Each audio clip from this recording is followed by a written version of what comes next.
മൂവാറ്റുപുഴ നഗരസഭാ ചെയർപേഴ്സണെതിരെ ഗുരുതര ആരോപണവുമായാണ് നഗരസഭാ സെക്രട്ടറി രംഗത്തു വന്നത്. മൂവാറ്റുപുഴ നഗരസഭാ സെക്രട്ടറിയെ രക്തസമ്മർദ്ദമുയർന്നതിനെ തുടർന്ന് ജനറൽ ആശുപത്രിയിൽ പ്രവേശിപ്പിച്ചിരിക്കുകയാണ്. നിയമ നടപടികളുമായി മുന്നോട്ടെന്ന് സെക്രട്ടറി പറഞ്ഞു. മൂവാറ്റുപുഴ നഗരസഭയിൽ ഇന്ന് ഉച്ചയ്ക്ക് ശേഷമാണ് പ്രശ്നങ്ങളുടെ തുടക്കം. നഗരസഭാ ചെയർപേഴ്സൺ സ്റ്റാഫ് മീറ്റിംഗിനായി എല്ലാ സ്റ്റാഫുകളെയും വിളിച്ചു ചേർക്കുകയും സ്റ്റാഫ് മീറ്റിംഗിൽ സെക്രട്ടറിക്കെതിരെ വലിയ രീതിയിലുള്ള വ്യക്തിയാക്ഷേപം നടത്തിയെന്നുമാണ് സെക്രട്ടറി ആരോപിക്കുന്നത്.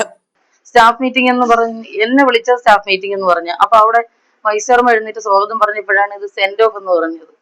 ഞാൻ വൈസ് ചെയർമാനിൽ ചോദിച്ചു, എന്നെ ഇൻസൾട്ട് ചെയ്യാൻ വേണ്ടിയിട്ടാണ് വിളിച്ചു വരുത്തിയെന്ന് ചോദിച്ചു. അദ്ദേഹത്തിന് പക്ഷെ അതിനകത്ത് വിഷമം ഉണ്ടായിരുന്നു, അദ്ദേഹം പ്രതീക്ഷിച്ചില്ല. അപ്പൊ അത് കഴിഞ്ഞ് ഇവര് അവഹേളിക്കുക എന്നുള്ളത് തന്നെ. ഞാൻ കഴിഞ്ഞ എന്നെ സ്റ്റാഫുകൾ സെൻഡ് ഓഫ് തന്നായിരുന്നു എനിക്ക് സ്റ്റാഫുകൾ. അപ്പൊ അതിനകത്ത് സ്റ്റാഫുകളുടെ സേഫ്റ്റിക്കായിട്ട് എനിക്ക് കുറച്ച് കാര്യങ്ങൾ അവരോട് പറയേണ്ടി വന്നു.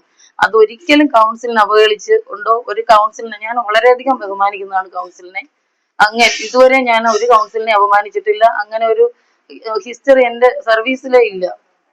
പക്ഷെ ഇവിടെ എന്ത് പറഞ്ഞാലും ഞാൻ കൗൺസിലിനെ അവഹേളിക്കുന്നു, ചെയർപേഴ്സണെ അവഹേളിക്കുന്നു എന്ന് പറഞ്ഞ് ആ രീതിയിലേക്കാണ് ഇവരെല്ലാ കാര്യങ്ങളും എന്നെ എല്ലാത്തിലും ബലിയാടാക്കുക. എന്നോട് പോലും ഇങ്ങനെ ആകുമ്പോൾ എന്റെ സ്റ്റാഫൊക്കെ എന്ത് സേഫ്റ്റി ഉണ്ടെന്ന് ഏത് നേരവും സ്റ്റാഫിനെ ഞാൻ പ്രൊട്ടക്ട് ചെയ്യും. പക്ഷെ ഇത് കാണിക്കുന്ന മൊത്തം ഇങ്ങനത്തെ കാര്യങ്ങളാണ്. എന്റെ സ്റ്റാഫിനോ എനിക്കോ അവിടെ യാതൊരു പ്രൊട്ടക്ഷനും ഇല്ല. എനിക്ക് ഇവരെ ചേംബറിൽ പോകുമ്പോഴും പേടിയാ വിളിപ്പിച്ചാൽ. കണ്ണൂരിൽ ജില്ലാ പഞ്ചായത്ത് പ്രസിഡന്റായിരുന്ന പി ദിവ്യ നവീൻ ബാബുവിനെതിരെ നടത്തിയ ആരോപണങ്ങൾക്ക് സമാനമായ സംഭവമാണ് ഇന്ന് നഗരസഭയിലുണ്ടായതെന്നും സെക്രട്ടറി പറഞ്ഞു.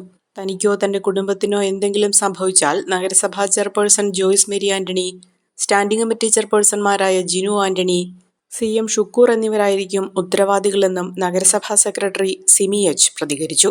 സ്റ്റാഫുകൾ കുറച്ചുപേര് അവിടെ സംസാരിച്ചുകൊണ്ടിരിക്കുകയായിരുന്നു. അപ്പൊ ഞാൻ പറഞ്ഞു, ഞാൻ സെക്രട്ടറി ആണ്ടാണ് ഇത്രയും ഞാൻ പിടിച്ചു നിന്നത്, നിങ്ങൾക്ക് ചിലപ്പോൾ അത്രയും പറ്റില്ല എന്നിരിക്കും എന്നൊക്കെ പറഞ്ഞു ഞാൻ അവരോട് സംസാരിച്ചുകൊണ്ടിരുന്നപ്പോൾ ഭയങ്കരമായിട്ട് ഉച്ചപ്പാടുണ്ടാക്കി വന്ന് റൂം തുറന്നിട്ട് ഇവിടെ എന്ത് കാണിക്കുന്നത്, നിങ്ങൾക്കൊക്കെ ജോലിയൊന്നുമില്ല, ഇവിടെ കയറിയിരിക്കുന്നത് എല്ലാവരും ഇറങ്ങിപ്പോന്ന് പറഞ്ഞു.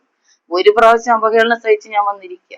ആ സ്റ്റാഫിന്റെ മുന്നിൽ എനിക്കൊരു വോയിസ് ഇല്ലാത്തവണൊക്കെ എന്നെ അത്ര ഇൻസൾട്ട് ചെയ്തു. എന്റെ ചേംബറിൽ സ്റ്റാഫ് വരുന്നത് പോലും അവരുടെ നിയന്ത്രണത്തിലാണ്. ആര് എന്റെ ചേംബറിൽ വന്നാലും അവിടെ എന്താ സംസാരിച്ച് എന്ന് ആരെങ്കിലും വിട്ട് നോക്കുക, ചോദിക്കുക, ഇതൊക്കെയാണ് ചെയ്തത്. അപ്പൊ എനിക്കിത് വളരെയധികം ബുദ്ധിമുട്ടാണ്. എനിക്കോ എന്റെ കുടുംബത്തിനോ എന്ത് സംഭവിച്ചാലും ഈ ചെയർപേഴ്സണും ഈ ഷുക്കൂറും ജിനു ആണ് അതിന് ഉത്തരവാദി. 3 പേരും കൂടെ ചേർന്ന് ഗൂഢാലോചനയുടെ ഫലമാണ് ഇത്രയും ചെയ്യുന്നത്. രക്തസമ്മർദ്ദമുയർന്നതിനെ തുടർന്ന് സെക്രട്ടറി ഇപ്പോൾ മൂവാറ്റുപുഴ ജനറൽ ആശുപത്രിയിൽ ചികിത്സ തേടിയിരിക്കുകയാണ്. ഇതിനു മുൻപും ഇത്തരത്തിലുള്ള വ്യക്തിയധിക്ഷേപങ്ങൾ ചെയർപേഴ്സന്റെ ഭാഗത്തു നിന്നും ഉണ്ടായിട്ടുണ്ടെന്നും ആ സ്ഥാപനത്തിൽ ജോലി ചെയ്യുന്നതിനുള്ള ധൈര്യമില്ലാതായെന്നും സെക്രട്ടറി പറഞ്ഞു. നിലവിൽ മൂവാറ്റുപുഴ നഗരസഭയിൽ നിന്നും കളമശ്ശേരി നഗരസഭയിലേക്ക് സ്ഥലം മാറ്റം കിട്ടി പോകാനിരിക്കെയാണ് ഇത്തരത്തിലുള്ളൊരു സംഭവം ഉണ്ടായിരിക്കുന്നത്. സ്റ്റാഫ് മീറ്റിംഗിന് ശേഷം സെക്രട്ടറിയുടെ ക്യാബിനിലെത്തിയ ജീവനക്കാർക്കെതിരെ ചെയർപേഴ്സൺ രൂക്ഷമായ പ്രതികരണമാണ് നടത്തിയതെന്നും സെക്രട്ടറി പറയുന്നു. സ്റ്റാഫുകളെ നിർബന്ധിച്ച് സെക്രട്ടറിയുടെ ക്യാബിനിൽ നിന്ന് ഇറക്കിവിട്ടതായും ആരോപണമുണ്ട്. ആശുപത്രിയിൽ കഴിയുന്ന നഗരസഭാ സെക്രട്ടറിക്ക് പിന്തുണയുമായി LDF കൗൺസിലർമാരും BJP കൗൺസിലർമാരും പാർട്ടി ഭാരവാഹികളും ആശുപത്രിയിലെത്തി. LDFനെ സംബന്ധിച്ചിടത്തോളം ഇത് കണ്ടില്ല എന്ന് നടിച്ച് നിൽക്കാൻ സാധിക്കില്ല. ഒരു വിഷയം പല പ്രാവശ്യം ആവർത്തിച്ചു കൊണ്ടിരിക്കുന്ന ഒരു ടൈമിൽ നമുക്കത് കാണാതെ പോകാൻ പറ്റില്ല. അവരെ സംബന്ധിച്ചിടത്തോളം ശക്തമായ ഒരു സമരം ഞങ്ങൾക്ക് ഇതിനെതിരെ നടത്തേണ്ടതായിട്ടാണ് ഇപ്പോൾ വന്നുകൊണ്ടിരിക്കുന്നത്.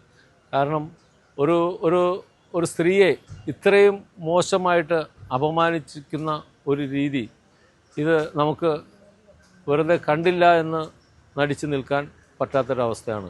ഇത്തരത്തിലുള്ള ജനപ്രതിനിധികൾ, പ്രത്യേകിച്ചും ചെയർപേഴ്സൺമാർ ഈ നാടിന് ആവശ്യമുണ്ടോ എന്ന് നമ്മൾ പരിശോധിക്കേണ്ടിയിരിക്കുന്നു.